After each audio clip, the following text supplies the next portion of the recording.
રાજકોટ લોકસભા બેઠક ઉપર રૂપાલા સામે ધાનાણી। નમસ્કાર દર્શક મિત્રો, ભારતીય જનતા પાર્ટી રૂપાલાનું ફોર્મ પરત ન ખેંચે તો કોંગ્રેસમાંથી ચૂંટણી લડવા માટે હવે પરેશ ધાનાણી તૈયાર। રાજકોટ લોકસભા બેઠક ઉપર પ્રથમવાર બંને ઉમેદવારો આયાતી રહેશે, એ પણ મૂળ અમરેલીના રહેશે। તો પરેશભાઈ ધાનાણીએ કહ્યું હતું કે આ લડાઈ રૂપાલા સામે નહીં પરંતુ ભારતીય જનતા પાર્ટીના અહંકાર સામેની લડાઈ છે। તો રાજકોટ લોકસભા બેઠકના ભારતીય જનતા પાર્ટીના દિગ્ગજ નેતા એવા કેન્દ્રીય મંત્રી પરસોત્તમભાઈ રૂપાલાએ ક્ષત્રિય સમાજ સામેની વિવાદાસ્પદ ટિપ્પણીથી ભારતીય જનતા પાર્ટી માટે હાલમાં ભારેથી અતિ ભારે મુશ્કેલી સર્જાય છે। એવામાં 2002માં ગુજરાત વિધાનસભાની ચૂંટણીમાં રૂપાલાને માત્ર 26 વર્ષની ઉંમરે હરાવનાર એવા પરેશ ધાનાણી રાજકોટમાંથી કોંગ્રેસના ઉમેદવાર બને તેવી પૂરેપૂરી શક્યતા આકાર પામી ચૂકી છે।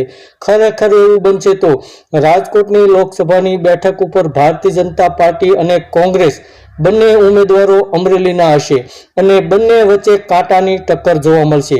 એક બાજુ રૂપાલા કડવા પાટીદાર છે તો બીજી બાજુ પરેશ ધાનાણી લેવા પાટીદાર છે। આમ આ બંને ધોરણધરો મૂળ અમરેલીના જ છે, પરંતુ અમરેલીથી લોકસભાની બેઠકને બદલે ભારતીય જનતા પાર્ટીએ રૂપાલાને રાજકોટની ભાજપ સૌથી સુરક્ષિત બેઠક પરથી ટિકિટ આપી છે। અત્યાર સુધી રૂપાલાની જીત સામે કોઈ પણ સંદેહ ન હતો, પરંતુ જ્યારે ક્ષત્રિયોનો રોષ જોવા મળી રહ્યો છે અને રૂપાલાને ખસેડવાની માંગણી થઈ રહી છે, ત્યારે જો રાજકોટની બેઠક ઉપરથી પરસોત્તમભાઈ રૂપાલા ફોર્મ ભરશે તો તેમની સામે કોંગ્રેસના દિગ્ગજ નેતા પરેશ ધાનાણીને ઉતારવામાં આવશે।